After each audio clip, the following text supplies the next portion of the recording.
25 Small Business Plan 326B. Tunbridge School, Kent, 1994. Bring them before us. Bring the ghastly peasants before us. Let us feast off of them. The poor. The scholarships. Bringing this wondrous institution into disrepute with their tracksuits and monster munch. The dirty. The hideous. Bring them before us. Their only worth is to be used by their betters. This world of ours has no place for them. Let them get their grubby little GSCEs in their provincial schools. Let them not dilly nor dally with our kind.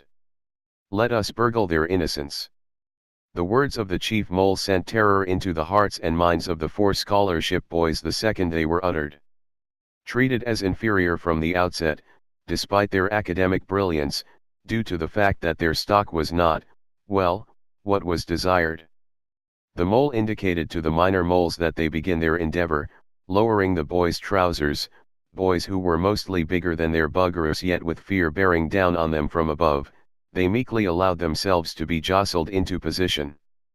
30 moles lined up excitedly, with their keenness and obvious protuberance, as the 4 products of the grammar school system felt the violation of their working class buttocks time and time again. Pain and disgust fought to be the prominent emotion as their dignity ebbed away like the blood from the fissures trickling down their legs. Alex wanted to close his eyes. Alex wanted to close his mind. Alex wanted his arse to somehow close itself. But with every thrust, his sphincter seemed to conspire further against him and allow more and more of his torturer's girth inside him. When the assailants were finished with their undertaking, they forced to wash themselves clean with flannels with the school logo emblazoned on them. Alex promised to avenge this day before he died. London, England 2016. The pre-section. His office looked like a detective's hovel from a case impossible to solve. Photos covered the walls joined by a retarded spider's web with pins and strings that allowed Alex to make the necessary connections to bring together that unfortunate team, that Inamo quartet, that sullied collection of beings. After that night there were others. They hurt less, in terms of pain, but they hurt more, in terms of hurt. Alex's motivating motif over these years had been revenge. Inevitably, it shaped him and twisted him more than the thrusts of his hideous assailants. He had followed their lives with the same interest as he had done with his fellow gudgeons.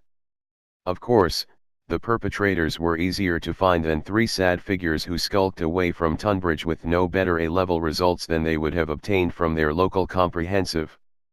Thus, proving that the granting of such scholarships was folly as boys of that ilk could not enjoy the fine rise of life. They were not equals, they were simply playing at trying to fit into a world that didn't need them or want them. The focus of his revenge was where his work would hinge. He could not simply knock off 30 exalted and imposing figures who would, in the public's eyes, at least, be sorely missed. He discovered that there was no way to repay them the pain they had caused, not them individually.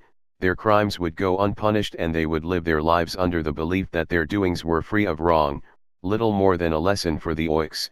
School stuff, good lord, it was 20 years ago, even more, water under the bridge now laddie. If they still have a chip on their shoulder about the event then it just goes to prove they were all bad eggs. Therein lied the rub. To somehow cause pain to people who felt nothing. He had tried and failed to enter and disrupt their lives. He tracked down one of his attackers and made amorous approaches to his wife, with the full intention of making him feel as useless and unwanted as Alex had felt on that and those nights. It didn't work. When the moment came to consummate the deal that would give rise to the blackmail, he froze, as he always froze in the sphere of sexual love. That dead part of his soul unable to return from its early grave. This is the reason why it took him more than 2 decades to concoct a plan that would repay some of the pain that he had endured. More so lately, he lay awake wondering whether it would really be worth it. Would his actions change anything? Did his suffering really matter? Lots of awful stuff happens every day, why was he special? But every time he saw how the lot who tortured him paraded around the streets of London, his belief that something had to be done was reaffirmed. Section A, in search of reunion. Alex assumed the other three would want in on this. It was their right to, after all. They had suffered just as much as him and deserved the right to bask in the glory once the wonderful plan had been deemed a success.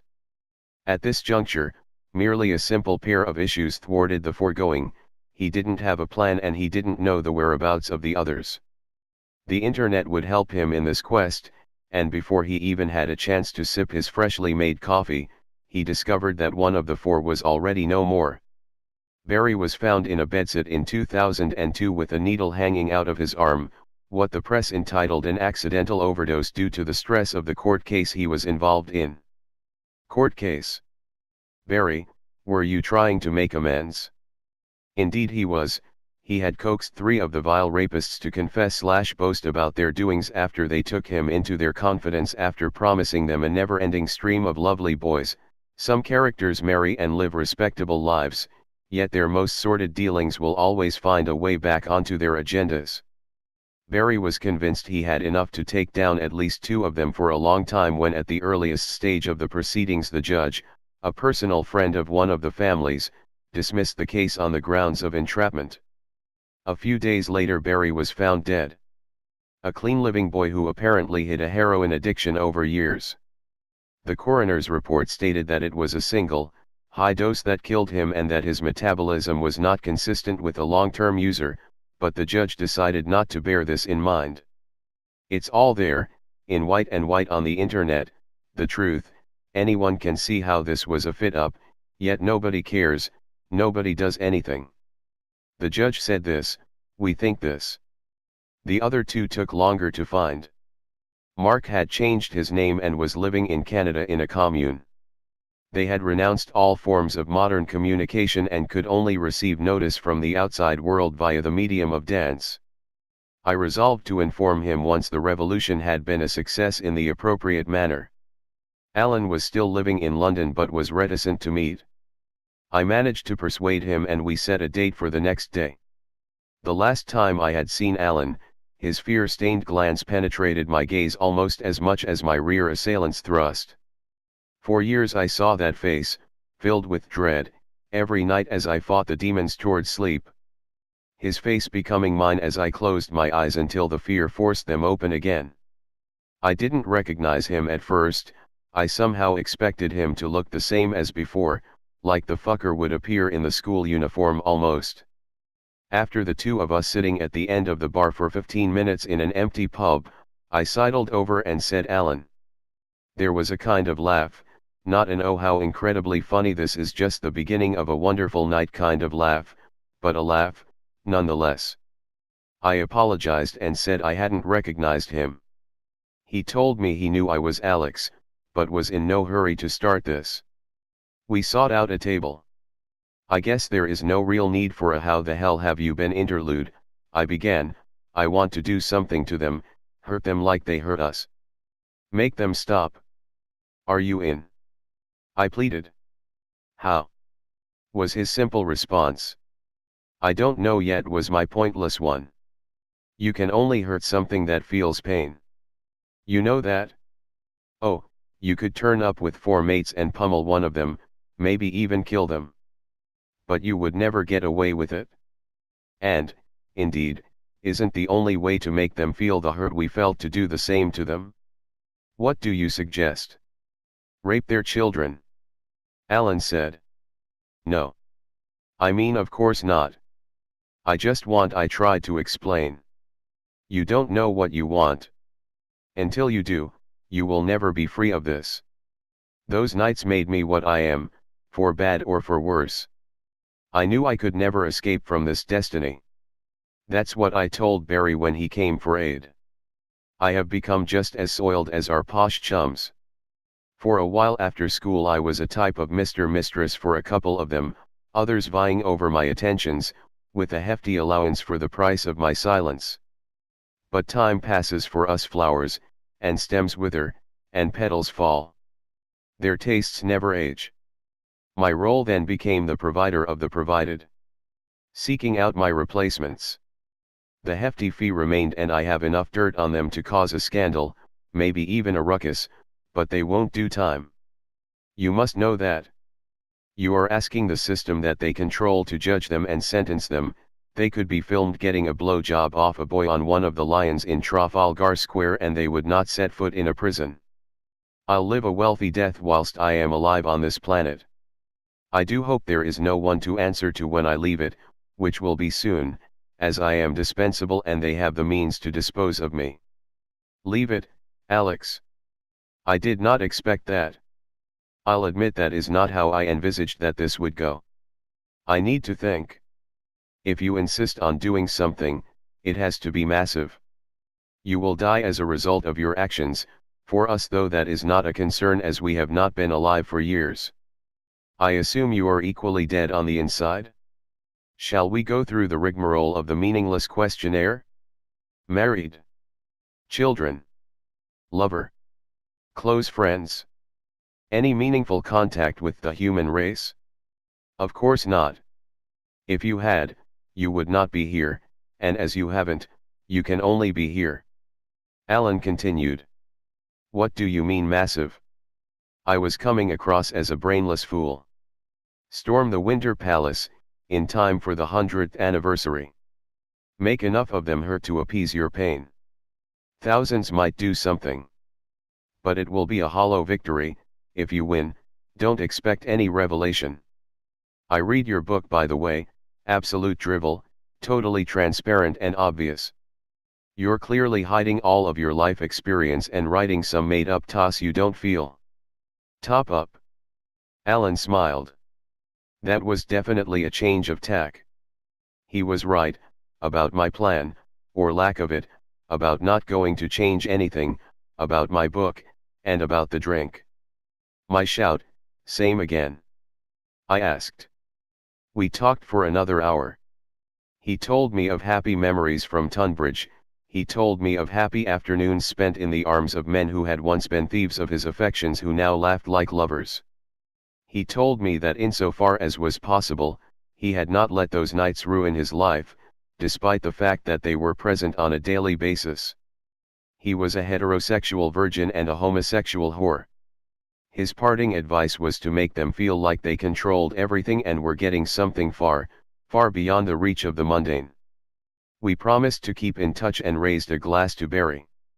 We forgot Mark. I said as Let's Dance filled the bar with music. And we did. Then we parted. Section B, in search of a plan. Massive. I jotted down Alan's advice and cursed the swine as a cryptic riddle fruit as the words on the page stared back at me tauntingly. I kept hearing the word massive in my head. In no time, it took on a meaningless and imbecilic form.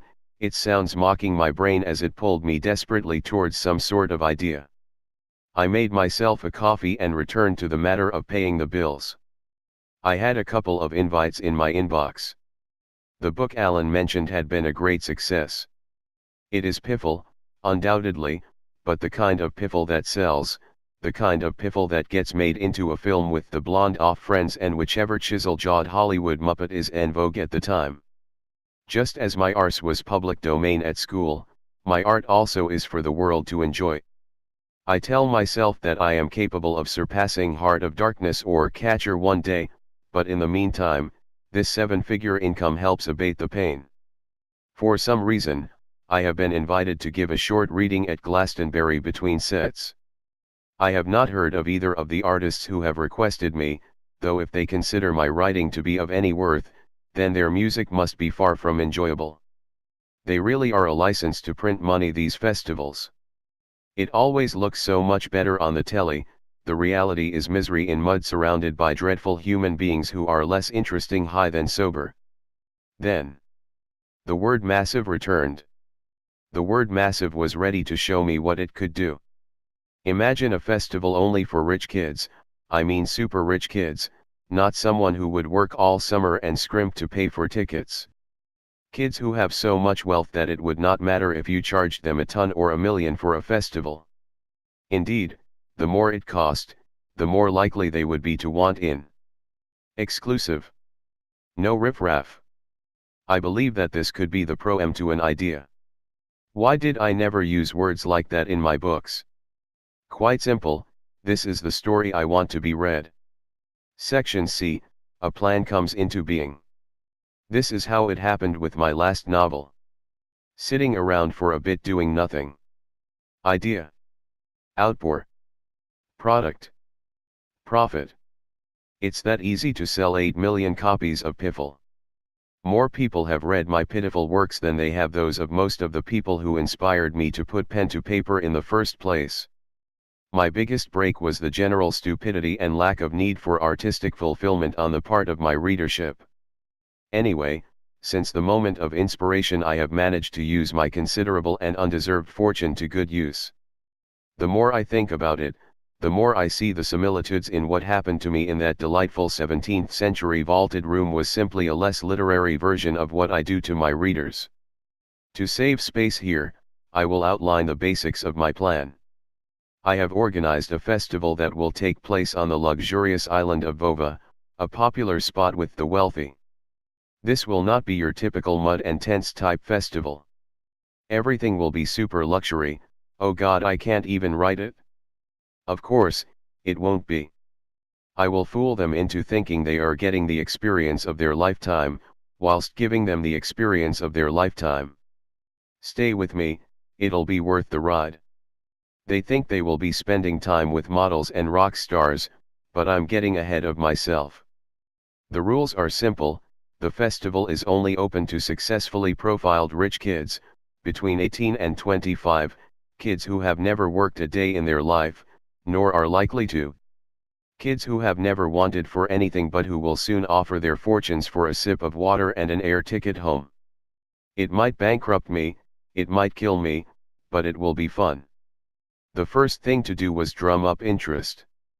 I got a good friend of mine, Tony, to do some marvelous work with the computer to put together a fake yet convincing package offering 5-star accommodation, fine dining and a lineup that the cool kids would kill for, i.e. no one you've ever heard of. As we created their coolness, they are all the next hottest thing.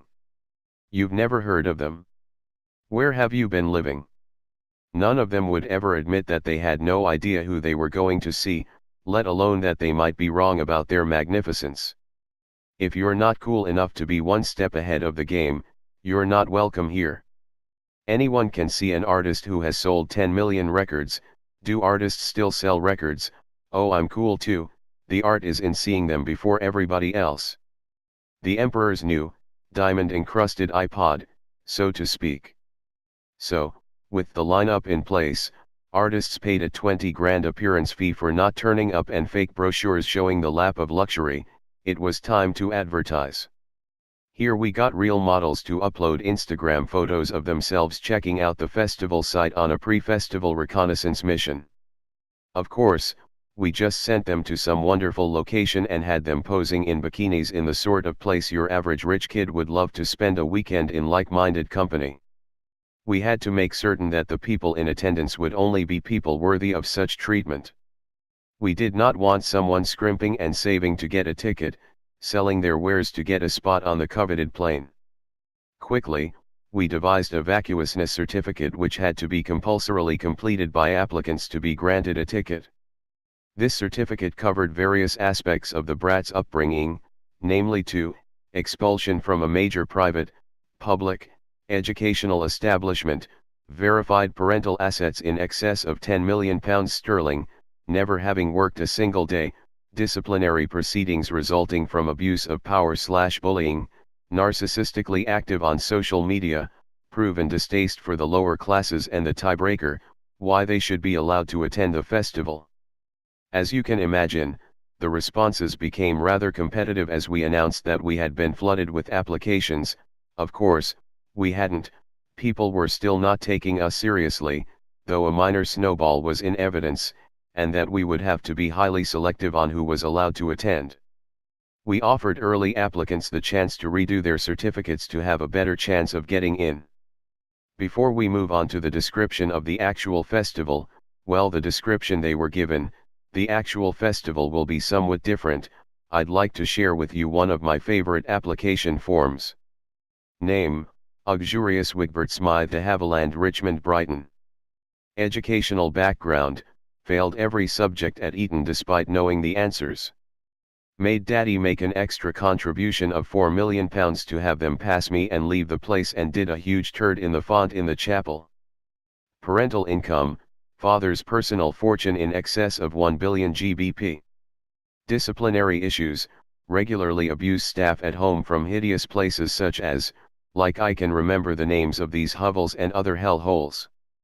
I enjoy the systematic abuse of working class prostitutes, particularly pretending that I will take them away from the horrible life they are suffering, only to leave them pregnant and on crack.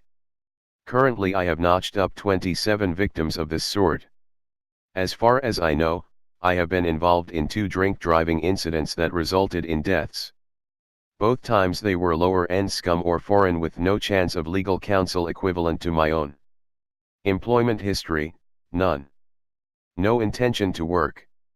Social media scalps, average of 38.2 retweets per tweet, more than 1 million likes on Instagram.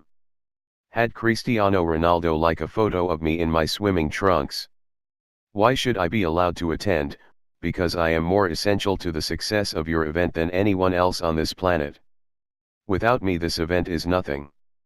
Any social gathering without my presence is a mere expression of peasant vulgarity.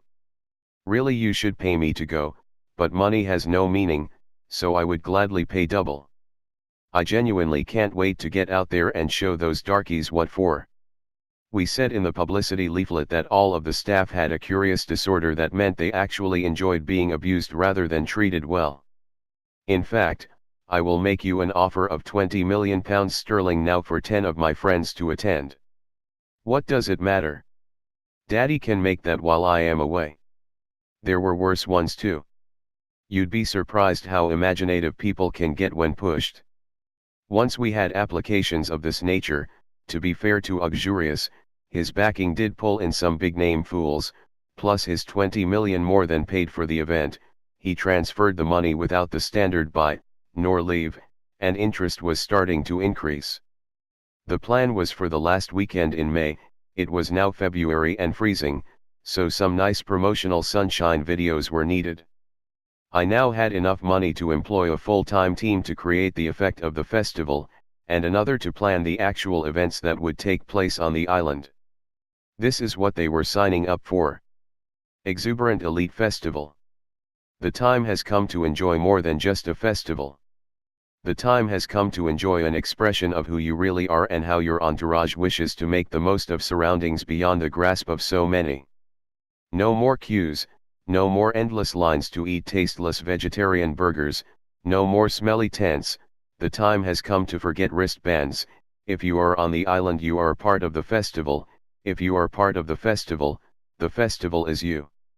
Mingle with the bands, mingle with a crowd that makes you proud, share your moments, join our elite team on our private island in the Maldives, location hidden until you are accepted. Travel from London on one of our specially chartered luxury Emirates jets. First class falls short of the description of how you will be treated from start to finish. Forget about everything you have enjoyed beforehand, it's time for elite class. Revel in the marvelous accommodation as you sip lovingly poured cocktails whilst the freshest acts of tomorrow reaffirm your elite status as a mover and guru. A once-in-a-lifetime opportunity to be fashion itself, to define the paths that lesser mortals will follow in coming years. Do you really want to miss out on this unique chance? If you have received this mail, then you have already been handpicked in the initial phase. You are invited to complete your certificate and request admission. Price for the weekend, £350,000 sterling, does not include transfer to Gatwick Airport. We sent this out to over 300 people and got back 180 positive responses once the video channel was up and running on YouTube, and we roped in shameless rap star Jazz Pecker along with his selection of charming female friends from his latest video. JP signed an NDA, but as a chap from the ghetto he was more than keen on the plan's ethos, whilst eating $40 hamburgers in a limo with platinum interiors. Things moved so fast from the end of February onwards. To maintain the pretense, we hacked into the system of one of the finest hotels in the region and periodically sent our victims emails and updates on their luxury accommodation. Further artists were added to the lineup, people who did not exist, people who had managed 4 downloads on iTunes yet were promised as the next big thing, and the odd one we threw in for a laugh. We got to making things a little spicier for the attendees by having the Instagram models to individually contact some of the needier looking lads to set up meetings once they were on the island. No one questioned anything, we were meticulous with our preparations and even managed to forge licenses to hold the festival and mock UPS of the stage layouts. With the rest of the money, we put together the real package that awaited them on the North Atlantic island of Poppy, just off the coast of Iceland. Delightfully uninhabited and remarkably inhospitable, even in May, the island will prove a test of their courage and guile as they try to survive in flip-flops. For the sum of 5 million GPB, we have the island from the end of October until 2 days after the festival to clean up. Our team is installed there as we speak to create an unforgettable experience. Section D, to the airport. It was important that they did not suspect anything untoward. We were dealing with thick people, but you should never make the assumption that thick people are quite as thick as you believe. Giving them extra reasons to believe they were vastly superior to the other proles crawling pathetically around the airport was paramount to the spectacle. We also held briefing meetings at the Ritz with lavish cocktails and overpriced pointless canapés. These were calculated expenses that still fell within the budget as we had 230 confirmed guests, not including luxurious 20 at $1 million a throw. That meant that if we could stay within the budget of big US $20 million, we could still make $50 million from the event. The money would be divided in an equal manner, with all participants receiving a handsome amount for their endeavors, with the remainder being used for social causes close to my heart. Ideally, many of the revelers would undergo a change of heart that would cause them to renounce their fortunes to the benefit of society as a whole, however that may be a trifle optimistic. We added the bit about airport transfers not being included just to annoy them. Most had no issue getting to Gatwick as they were largely based in the south of England. Maybe in the future, we will have time to expand to reap vengeance on our European elite, but for the meantime, we were happy with our little band of pasty-faced, floppy-haired, homegrown twats. Despite my impetus for this venture being based on my own rape as a schoolboy, we were clear from the outset that there would be no repayment in the form of buggery, a front buggery for the ladies. Let us not overlook the fact that the act of being a twat is necessarily always the domain of the male. There is still a great deal on offer even with that hideous act discarded. We set aside a VIP suite at Gatwick whilst the plane was prepared. Once we were in the air and about an hour from Iceland we could drop the masquerade. For now, it was party face time and any whim they had, we would be delighted to fulfill. And so, it began. We had moat in the VIP lounge, some of them acted like that was the equivalent of slurping seal semen from the boot of a Turkish athlete. A chef with 2, as in one twice, Michelin stars, was entrusted with the role of keeping their sensitive little tums from rumbling, but alas, this was not enough, they accused him of producing little snacks, and our chef, as sensitive as all artists, took this affront rather badly and stormed off, leaving his deconstruct ions without direction or a bylini to soak up the sarce. Ironically, they were forced to soak up the bubbly with packets of crisps from the machine as no one in attendance knew how to turn the ingredients into morsels of joy. At least they only had an hour in the VIP lounge before making their way to the plane. This was another expensive outlay that pulled violently on the budget, but it was worth it.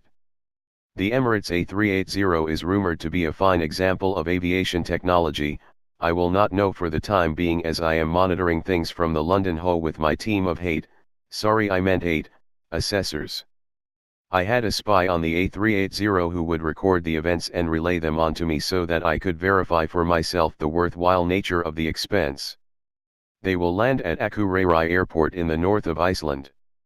Obviously an A380 landing at airport of those dimensions would cause rumblings in the pants of local spotters, and so we have had to pay extra to close the airport, despite the fact that during our slot there are no commercial flights scheduled.